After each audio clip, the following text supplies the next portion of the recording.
Today let's talk about The Girl on the Train by Paula Hawkins.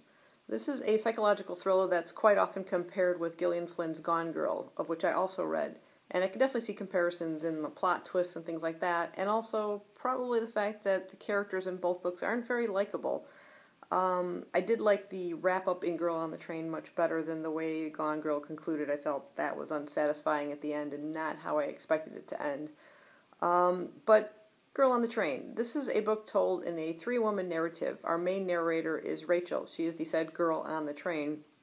And she is a very bitter alcoholic divorcee, her husband kind of having left her towards the end of their marriage as it was breaking up. His name is Tom, and the other woman in this case is Anna. She is our second narrator, and she's also kind of bitter about Rachel's still constant existence in their lives, drunken voicemails and texts to her husband, and he's having to go off and kind of rescue her when he finds her drunk someplace. Every day Rachel takes a train to go into the city for work, and she passes by her old house where Anna and her former husband now live with their child, to add insult to injury, in their former home. Several doors down from there is another house where she sees this young couple. They seem so much in love. She ends up kind of just fantasizing a whole scenario of their lives while the train is sort of stopped at a traffic stop there. She makes up names for them, whole, jobs, what they do in their day life. It's sort of like the perfect life that she was meant to have with Tom, but didn't. And then one day she sees something from the train that totally shocks her and kind of pulls her into their lives. This woman goes missing. She finds out her name is Megan, and Megan is our third narrator within the story.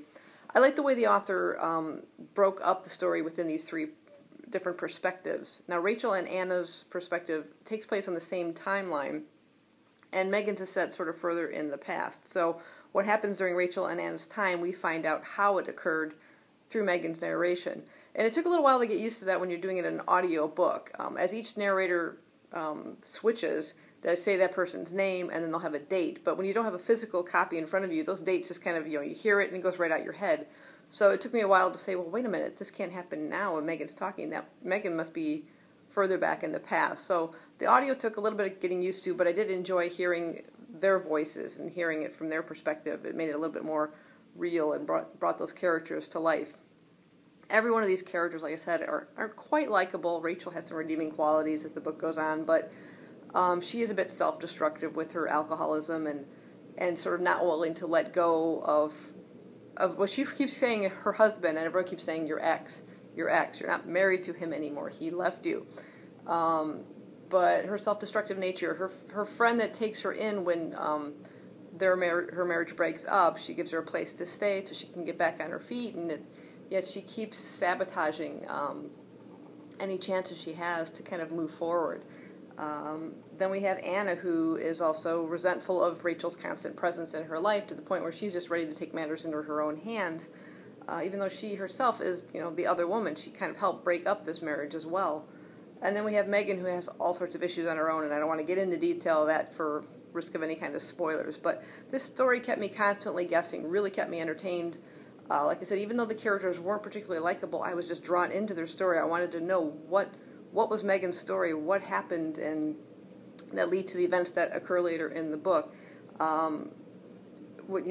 It's kind of good going not knowing too much about the book, but this is just sort of the basic premise of the story and how it's told. And like I said, I wouldn't say I guessed any kind of an ending throughout this. I've read some reviews, people said they kind of saw it coming, but I don't kind of delve that too deep in there and try to. I was trying to kind of thinking it was going one way and thinking it was going the other, but it definitely fooled me at the very end. It was a satisfying wrap-up and everything, like I said, as opposed to how I felt about Gone Girl. But I definitely recommend this if you're into that kind of psychological thriller.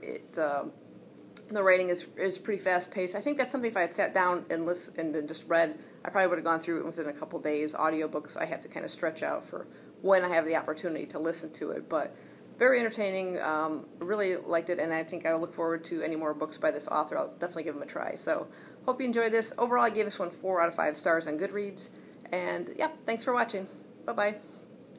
Skippy's napping. Bye-bye.